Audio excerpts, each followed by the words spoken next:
کسانوں کا احتجاج شروع ہونے سے پہلے بہت کم لوگ جانتے تھے کہ راکیش ٹکیت کون ہیں، لیکن آج ہر چینل پر انہی کی تصویر ہے اور ہر زبان پر انہی کا نام۔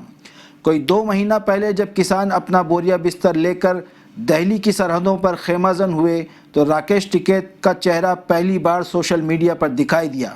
اس پورے عرصے میں راکیش ٹکیت ہمیشہ پرسکون اور تر و تازہ نظر آئے۔ وہ میڈیا کے ہر سوال کا جواب بڑے اطمینان سے ناپ تول کر دیتے۔ وہ حکومت کے ساتھ کسانوں کی میٹنگ ناکام ہونے پر کوئی ناراضگی نہیں ظاہر کرتے، بلکہ ہر بار مختصر الفاظ میں یہ کہہ دیتے کہ ہمارا احتجاج جاری رہے گا۔ 26 جنوری کو جب کسانوں کے بھیس میں کچھ شرپسندوں نے لال قلعے پر چڑھ کر سکھوں کا جھنڈا نشان صاحب لہرایا، تب اس جاٹ لیڈر کے چہرے پر پہلی بار فکر مندی ضرور دکھائی دی، لیکن وہ پریشان بالکل نہیں لگ رہے تھے۔ گودی میڈیا نے 26 جنوری کے ہنگامے کے بعد کسان لیڈروں کے خلاف پروپیگنڈا شروع کیا، تب بھی ٹکیت ہر سوال کا جواب بڑے اطمینان سے دیتے رہے۔ حالانکہ اب ان کا چہرہ اترنے لگا تھا۔ ادھر حکومت کو بہانہ مل گیا تھا کہ وہ زور زبردستی کر کے کسانوں کے احتجاج کو ختم کروا دے۔ ہر طرح کی آواز کو دبانے میں ماہر یوگی آدتیہ ناتھ نے تو یو پی پولیس کو باقاعدہ تحریری طور پر حکم دیا کہ وہ غازی پور بارڈر پر جاری کسانوں کے دھرنے کو ختم کروائے۔ لال قلعے کی فصیل پر جو کچھ ہوا اس سے خود کسان بھی بدظن تھے، اس لیے کئی لوگ اپنے اپنے گھروں کی طرف لوٹنے لگے تھے۔ یو پی پولیس اسی غرور کے ساتھ غازی پور بارڈر پہنچی جیسے وہ پچھلے سال لکھنؤ کے گھنٹہ گھر میں خواتین کے CAA مخالف احتجاج کو ختم کرنے پہنچی تھی۔ ادھر دہلی پولیس نے دیگر کسان لیڈروں کے ساتھ راکیش ٹکیت کو بھی نوٹس جاری کیا اور انہیں گرفتار کرنے کا اشارہ دیا۔ گودی میڈیا نے جشن منانا شروع کر دیا کہ بس اب غازی پور بارڈر کا دھرنا ختم ہونے ہی والا ہے۔ گودی میڈیا کو یقین تھا کہ سنگھو بارڈر اور ٹکری بارڈر کے مقابلے غازی پور بارڈر جلد خالی ہو جائے گا، کیونکہ وہاں زور و جبر پر یقین رکھنے والے ان کے چہیتے وزیر اعلیٰ یوگی آدتیہ ناتھ کی حکومت ہے۔ دوسری طرف راکیش ٹکیت بھی دہلی پولیس کے نوٹس کا جواب دینے اور خود سپردگی کرنے کے لیے تیار تھے، لیکن تبھی BJP کے ایک MLA ہتھیاروں کے ساتھ غازی پور بارڈر پہنچے۔ ان کے ساتھ دیش کے غداروں کو گولی مارنے کا نعرہ لگانے والے ان کے مستنڈے بھی تھے۔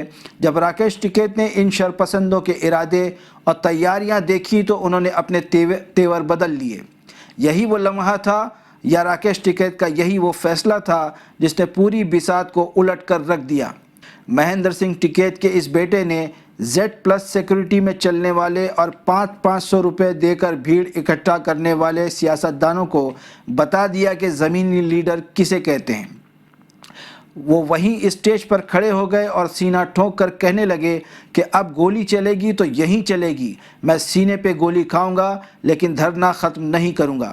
اگر پولیس والے مجھے یہاں سے اٹھانے کے لیے آگے بڑھے تو یہیں اسٹیج پر پھانسی لگا کر جان دے دوں گا۔ اتنا سننے کے بعد پولیس والوں کی ہمت نہیں ہوئی کہ وہ آگے بڑھیں۔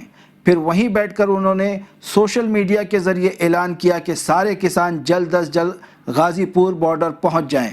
وہ میڈیا سے بات کرتے ہوئے رو پڑے، اس لیے نہیں کہ انہیں گرفتاری کا ڈر تھا، بلکہ اس لیے کہ جس BJP کی کبھی انہوں نے حمایت کی تھی اسی کے لیڈر ہتھیار لے کر ان کے کسان ساتھیوں کے ساتھ مار کاٹ کرنے پہنچے تھے۔ ان کے اعلان کو سن کر اور آنسوؤں کو دیکھ کر UP اور ہریانہ کے ہر علاقے سے ٹرالیوں میں بھر بھر کر کسان دوبارہ غازی پور بارڈر پہنچنے لگے۔ یہاں تک کہ بڑھتے ہوئے ہجوم کو دیکھ کر یوگی آدتیہ ناتھ کا بھیجا ہوا لشکر گاڑیوں میں بیٹھ کر واپس اپنی بیرک میں لوٹ گیا۔ دیکھتے ہی دیکھتے سارا منظر بدل گیا۔ کہاں تو یوگی آدتیہ ناتھ غازی پور بارڈر خالی کروانے چلے تھے اور کہاں دوسرے دن راکیش ٹکیت کے بھائی نریش ٹکیت نے مظفر نگر میں کسانوں کی مہا پنچایت بلائی، جس میں انسانوں کا ٹھانٹے مارتا سمندر دکھائی دے رہا تھا۔ دراصل BJP اپنے پرانے فارمولے کے مطابق احتجاج کرنے والوں کے خلاف لوگوں کو بھڑکا کر ان پر حملہ کروانا چاہتی تھی اور کسان تحریک کو کچلنا چاہتی تھی، لیکن وہ یہ بھول گئی کہ جن لوگوں کو بھڑکا کر اب تک وہ اپنا الو سیدھا کرتی آئی ہے وہی لوگ اب اس کے سامنے ہیں۔ راکیش ٹکیت نے خود یوگی آدتیہ ناتھ کے کسی عہدیدار سے فون پر بات کرتے ہوئے کہا کہ ان سے غلطی ہو گئی جو انہوں نے BJP کو ووٹ دیا۔ ان کی بیوی نے کسی اور کو ووٹ دیا تھا۔ یہ ان کی آستھا تھی جو انہوں نے بی جے پی کو ووٹ دے دیا، جس کا اب انہیں پچھتاوا ہے۔ یاد رہے کہ راکیش ٹکیت کا تعلق اسی مظفر نگر سے ہے جہاں 2013 میں مسلمانوں اور جاٹ برادری کے درمیان فساد ہوا تھا، جس کے کلیدی ملزم سنگیت سوم تھے، جو بعد میں اسی بنا پر بی جے پی کے رکن اسمبلی بنے۔ آج یہی بی جے پی اسی جاٹ سماج کو دہشت گرد ثابت کرنے میں مصروف ہے، حالانکہ کل تک مسلمانوں کو دہشت گرد کہہ کر انہیں بھڑکایا کرتی تھی۔ دیر سے ہی صحیح اب یہ بات کھل گئی ہے کہ دہشت گردی کا الزام دراصل بی جے پی کا وہ ہتھیار ہے جس کا استعمال وہ اپنے مخالفین کو کچلنے کے لیے کرتی آئی ہے۔ اب نہ بی جے پی کا دیش بھکتی کا نعرہ کام آ رہا ہے اور نہ آستھا کی دہائی کارآمد ثابت ہو رہی ہے۔ طاقت کے استعمال کے لیے تو مودی حکومت کو 100 بار سوچنا پڑ رہا ہے۔ دلی کے بارڈر سے کسانوں کو ہٹانا دور کی بات ہے، اب تو یو پی کے اندر جگہ جگہ مہا پنچایت کا منظر یوگی حکومت کو منہ چڑھا رہا ہے۔ یہ پہلی بار ہے جب بی جے پی کا دیش بھکتی کا داؤ اتنی بری طرح ناکام ہوا ہے۔ حالانکہ لال قلعے پر ترنگے کے ہوتے ہوئے کسی مخصوص سماج کا جھنڈا لہرانا یقیناً غداری کے برابر عمل ہے، لیکن اس پر بی جے پی کو بری طرح منہ کی کھانی پڑی ہے، کیونکہ لوگ کسی طرح اس بات کو ماننے کے لیے تیار نہیں ہیں کہ یہ حرکت کسانوں نے کی ہے، بلکہ انہیں اس بات کا یقین ہے کہ اس میں بی جے پی والوں ہی کی سازش ہے۔ اور اگر ایسا ہے تو اس سازش کو ناکام بنانے کا سہرا بلا شبہ راکیش ٹکیت کے سر جاتا ہے، جنہوں نے اس وقت حوصلہ دکھایا جب کسان تحریک سے امید لگایا ہوا ہر شخص ہمت ہار چکا تھا۔